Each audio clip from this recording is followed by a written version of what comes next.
Assalamualaikum warahmatullahi wabarakatuh. Perkenalkan, saya Fitriani Soleha, salah seorang guru SD di kelas 5 Sekolah Dasar Negeri Harjamukti 3, Kecamatan Cimanggis, Kota Depok. Pada kesempatan kali ini, saya ingin memberikan sedikit gambaran tentang pembelajaran berdiferensiasi. Adakah yang sudah memahaminya? Bapak Ibu guru hebat, perlu kita ketahui bersama, sebagai seorang pendidik, kita harus dapat melihat minat dan potensi murid dalam pembelajaran, di mana keragaman potensi yang dimiliki oleh peserta didik harus dapat difasilitasi sebaik mungkin oleh guru. Oleh karena itu, guru semaksimal mungkin diharapkan dapat mengakomodir kebutuhan belajar murid sesuai dengan karakter dan potensinya masing-masing, yang sekarang kita kenal dengan istilah pembelajaran berdiferensiasi. Pembelajaran berdiferensiasi merupakan usaha menyesuaikan proses pembelajaran dengan memberikan beragam cara melalui diferensiasi konten, proses, produk, serta lingkungan belajar dan asesmen awal untuk memenuhi kebutuhan belajar individu setiap murid. Pembelajaran berdiferensiasi akan mengubah pola pikir guru tentang bagaimana mengajar yang baik menjadi sistem mengajar berdiferensiasi yang lebih baik lagi. Pembelajaran diferensiasi tidak berarti bahwa guru harus dapat memenuhi kebutuhan semua individu setiap saat atau setiap waktu. Namun, guru memang diharapkan dapat menggunakan berbagai pendekatan belajar sehingga sebagian besar murid menemukan pembelajaran yang sesuai dengan kebutuhan mereka. Lalu, bagaimana pembelajaran berdiferensiasi ini dapat memenuhi kebutuhan belajar murid dan membantu mencapai hasil belajar yang optimal? Ada beberapa langkah yang harus kita lakukan, di antaranya, langkah pertama adalah menetapkan tujuan pembelajaran. Kedua, memetakan kebutuhan belajar murid di kelas. Ketiga, menentukan strategi dan alat penilaian yang akan digunakan. Dalam hal ini, saya akan membuat strategi diferensiasi konten, strategi diferensiasi proses, dan juga produk. Langkah yang keempat adalah menentukan penilaian.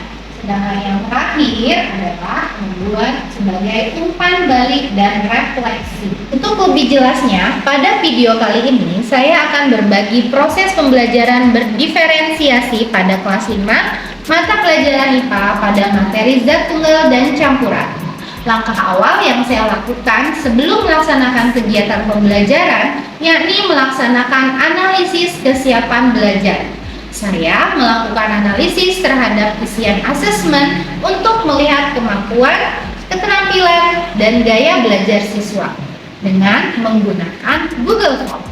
Berdasarkan hasil tersebut, saya menyiapkan beberapa media pembelajaran mulai dari video, audio, games, dan SKPD.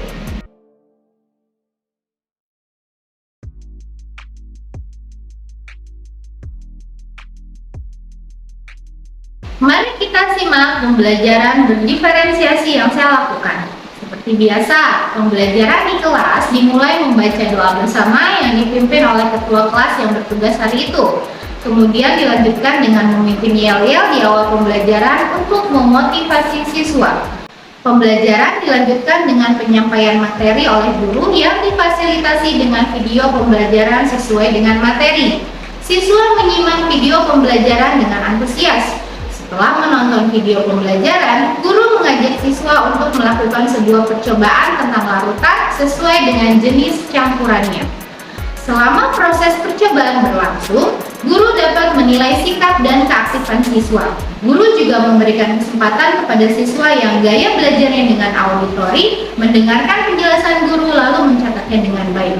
Bagi siswa yang gaya belajarnya visual, guru memberikan kesempatan untuk menggambar larutan sesuai dengan jenis campurannya.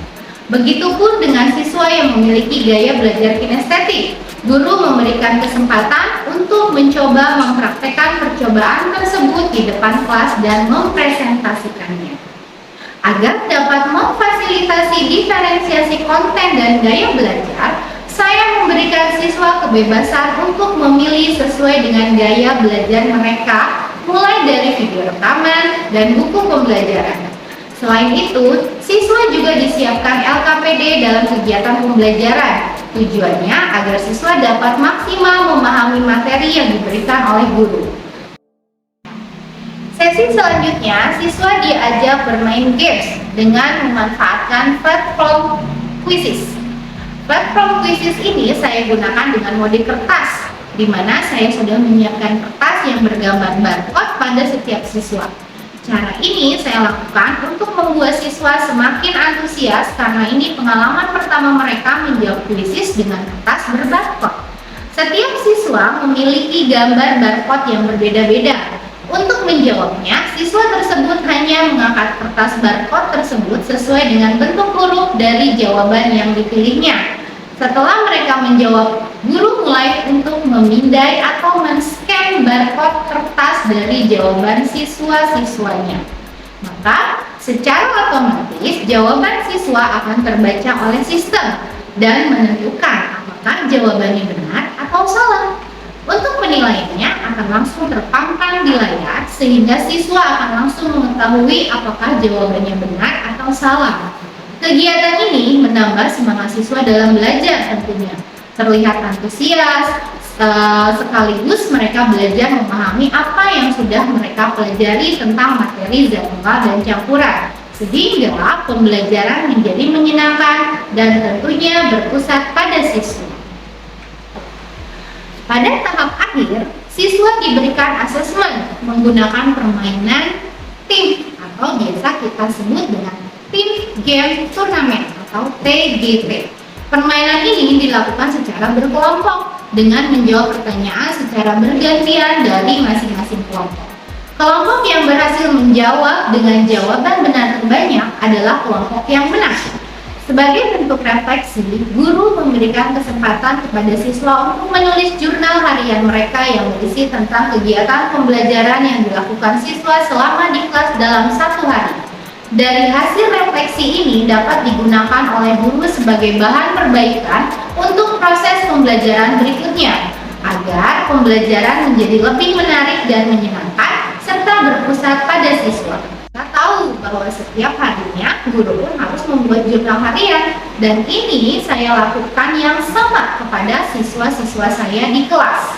Tujuannya agar dapat melatih mereka dalam menulis dengan menggunakan kata-kata yang baik dan benar, sehingga mereka memiliki kemampuan literasi yang baik.